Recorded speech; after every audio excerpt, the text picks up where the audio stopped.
We have Hall effect experimental setup kit with us. We have milliammeter to set the crystal current.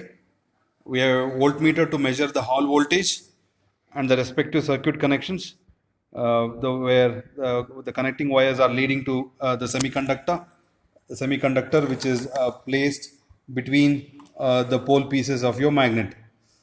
Then you have an electromagnet, you have your power supply. Now, the first part of the experiment, the calibration part, we have done that and we have given those values to you. So, we have set the current to around 0.25, 0.5, 0.75, 1, etc. So, in this range of your current, we have measured the magnetic field across the pole pieces using a Gauss meter. So, these values were measured and this calibration values were given to you already. So, that part we have already done. So, straight away we are going to the next part, the experimental part, where you are going to measure your Hall voltage across the voltmeter using your the semiconducting material. So, now what we need to do is we will place the semiconducting material between the pole pieces of your magnet. So, we place the semiconducting material between the pole pieces of the magnet and then set your crystal current to 1 milliamps, and that is constant throughout the experiment. So, we are going to set the current to 1 milliamps.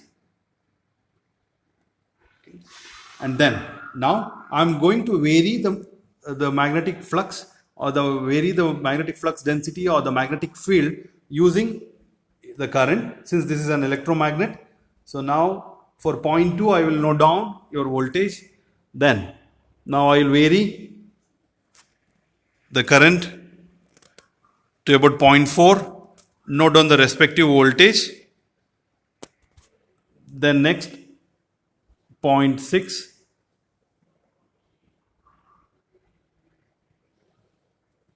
I will note down the respective voltage on the voltmeter. Then 2.8,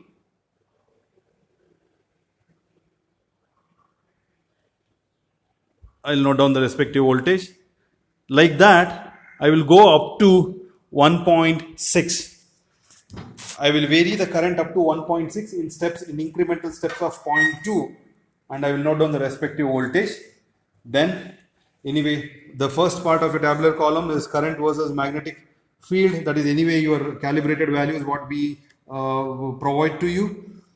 Then this one, from this calibration graph or calibration curve, we will identify your magnetic flux values that you already done the experiment. So you will the current here, this current is whatever we are going to vary, 0.2, 0.4, 0.6, 0.8. For that, the respective values of the Hall voltage you have noted down probably here. So then you will plot a graph of Hall voltage as a function of magnetic field, identify your slope, and then put the slope here, and the formula for Hall coefficient. The thickness of your material is a given data. So I see the crystal current is 1 milliamp. So we will calculate your Hall coefficient, and using Hall coefficient you can also calculate carrier concentration. With the help of Hall coefficient you can tell whether it is an N-type material or a P-type semiconducting material.